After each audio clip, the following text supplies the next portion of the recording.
दोस्तों, welcome to आवी explainer. आज हम लोग टर्टल टेल्स मूवी को देखने जा रहे हैं, तो वीडियो पूरा देखना। दोस्तों, आपकी वजह से हमारे 1000 सब्सक्राइबर इतनी जल्दी पूरे हो गए, मैंने सोचा नहीं था। ये सब पूरा हो पाया सिर्फ आपकी वजह से, तो थैंक यू सो मच।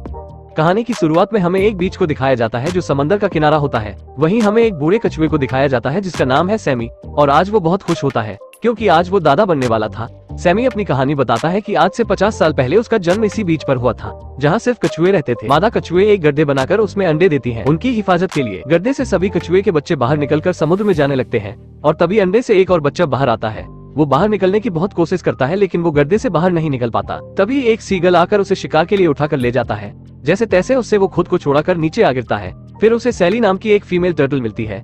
वो उसे पानी में चलने को कहती है लेकिन ऊपर से गिरने और थकान के बाद उसकी हिम्मत नहीं पड़ती। वो सभी पानी में चले जाते हैं और वो पूरी रात एक ही जगह पर रहता है। रात के समय में उसे लगता है कि सीगल फिर से उसका शिकार बनाने वाला है।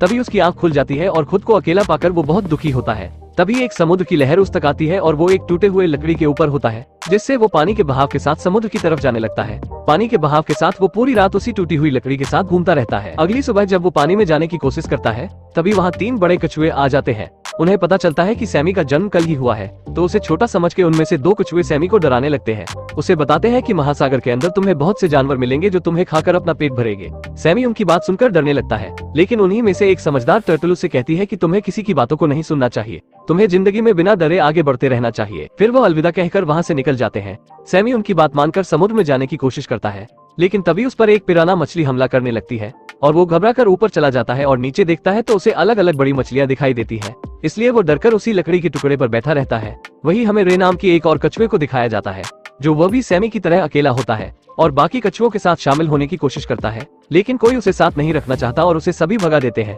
और फिर वो सैमी से जा मिलता है। फिर बात के दौरान उन्हें पता चलता है कि वो दोनों एक ही बीच पर जन्म लिए थे, एक ही टाइम पर। यह जानकर वो दोनों काफी खुश हो जाते हैं। वो दोनों एक दूसरे को भाई मानने लगते हैं और साथ में रहने लगते हैं और इस दौरान वो साथ में समंदर के अंदर जाते हैं जहाँ उन्हें बहुत खूबसूरत चीजें देखने को मिलता है। उनका सारा दिन ऐसे ही बीतता है। धीरे धीरे वो बड़े होने लगते हैं।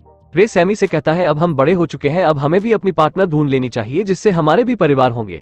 रे सैमी से पूछता है कि तुम किसी को पसंद करते हो। सैमी सैली के बारे में बताता है जो बचपन में पहली और आखिरी बार मिली थी, जो उसकी मदद भी की थी। रे कहता है ये समंदर बहुत छोटा है, एक न एक दिन तुम दोनों एक दूसरे को मिल ही जाओगे। समय के साथ रे और सैमी की दोस्ती और भी गहरी होती जाती है और सैमी अक्सर सैनी को याद किया करता था।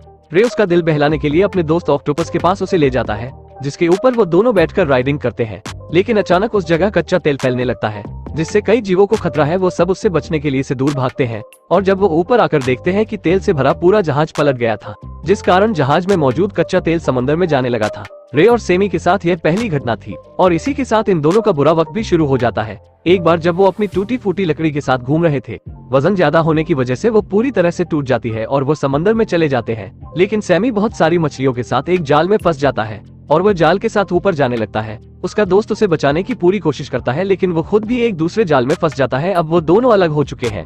जाल से निकलने के बाद सैमी एक बाल्टी में चला जाता है और सैमी वहाँ से निकलने की कोशिश करता है लेकिन वो सामान के बीच में फंस जाता है और सैमी वहाँ से हिल भी नहीं सकता था। काफी देर धूप में रहने से वो बेहोश हो जाता है जिससे फिशरमैन उसे मरा समझकर समंदर में फेंक देता है लेकिन समंदर में जाने के बाद भी उसे होश नहीं आता।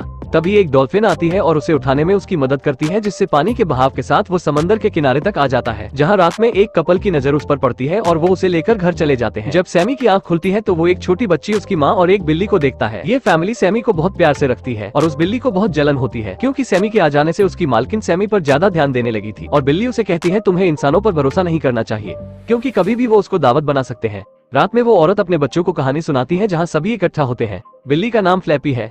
फ्लैपी सैमी के पास आकर उससे पूछती है कि यहाँ से भागने का क्या प्लान बनाया, लेकिन सैमी को उसकी बात पर यकीन नहीं था।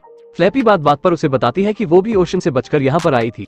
ओशन महासागर समंदर है। सैमी को पता चलता है कि और भी समंदर है। अगले दिन सैमी एक मादा कछुए से मिलता है जिसका नाम है वीरा।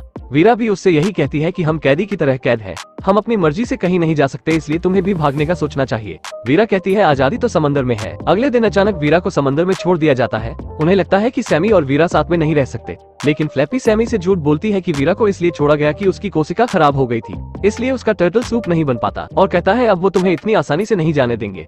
उसी रात बीच पर पुलिस आती है और सभी को वहाँ से निकालने लगती है। फ्लैपी सैमी से कहती है यही मौका है तुम्हारे पास भागने का। सैमी उसकी बात मानकर छिप जाता है लेकिन सैमी अब बिल्कुल अकेला पड़ गया है और वहीं काफी दिन गुजारता है। फिर वो समंदर में चला जाता है और भूख के कारण लकड़ियों को ही खाने लगता है। तेज हवा से वो एक पन्नी में फंस जाता है और तभी वीरा आकर उसे बचा लेती है। सैमी उससे मिलकर बहुत खुश होता है। फिर उसके बाद वीरा उसे ऐसी जगह ले जाती है जहाँ बहुत सारे पत्ते होते हैं जो कछुए खाते हैं। सैमी उसे खा ही रहा होता है कि एक फीमेल टर्टल उससे लड़ती है क्योंकि उसके पीछे एक शार्क पड़ी थी। सैमी उसे बचाने में मदद करता है और वो दोनों एक छोटे होल में छिप जाते हैं, लेकिन शार्क अब भी उनका पीछा नहीं छोड़ती। तभी उस शार्क के सामने वीरा आ जाती है और शार्क को भगा देती है। फिर वीरा उन दोनों को वहीं छोड़कर चली जाती है। वो दोनों आपस में बात करते हैं और सैमी को पता चलता है ये सैली है जो बचपन में मिली थी। सैली भी उससे मिलकर बहुत खुश होती है। फिर वो दोनों साथ में ही समय बिताने लगते हैं। सैमी सैनी से कहता है मुझे पूरी दुनिया घूमनी है, सारे समंदर को देखना चाहता हूँ। फिर सैनी से कहता है क्या तुम भी इस सफर में मेरा साथ दोगी? सैनी उसकी बात सुनकर बहुत खुश होती है और उसके साथ इस सफर में जाने के लिए तैयार हो जाती है। यह घूमने का ही सफर नहीं बल्कि पूरी जिंदगी साथ में बिताने का सफर होता है। सैमी उससे कहता है पहले हमें कोई सीक्रेट जगह की तलाश करनी होगी और वो साथ में सीक्रेट प्लेस ढूंढने निकल जाते हैं। रास्ते में उन्हें एक सील मिलता है। वो दोनों उससे सीक्रेट प्लेस की जगह पूछते हैं, लेकिन उसको कुछ नहीं पता होता। पर वो उन्हें एक जहाज के बारे में बताता है जहां उन्हें इस बारे में कुछ सुराग मिल सकते थे और वो उस जहाज को ढूंढने के लिए तैरते हुए कुछ बोट्स के पास पहुंच जाते हैं, लेकिन उन्हें वहां कुछ नहीं मिलता। फिर वो आगे के सफर पर निकल जाते हैं, लेकिन इस बार वो जंगल में पहुंच गए थे जहां बहुत सारे खतरनाक जीव है और पिराना की एक झुंड उन्हें खेल लेती है। लेकिन उनके शिकार करने से पहले एक बड़ी चिड़िया सैनी को उठाकर घोंसले में ले आती है और वहाँ की ऊंचाई से सैमी को एक बड़ा जहाज नजर आता है, लेकिन उस पेड़ की ठाई पानी में गिर जाती है जिससे सैमी सैली से फिर जा मिलता है और वो उस जहाज का पीछा करते हुए उसके करीब पहुंच जाते हैं, जिससे एक दुर्घटना से सैली सैमी से अलग हो जाती है और काफी कोशिश के बाद वो सैली से नहीं मिल पाता। सैली के गायब हो जाने के बाद सैमी बहुत उदास हो जाता है और तभी वहीं बूढ़े कछुए मिलते हैं जो सैमी को बताते हैं हमने एक फीमेल टर्टल को देखा जिसके शरीर पर शार्क के दांत के काटने का निशान होता है।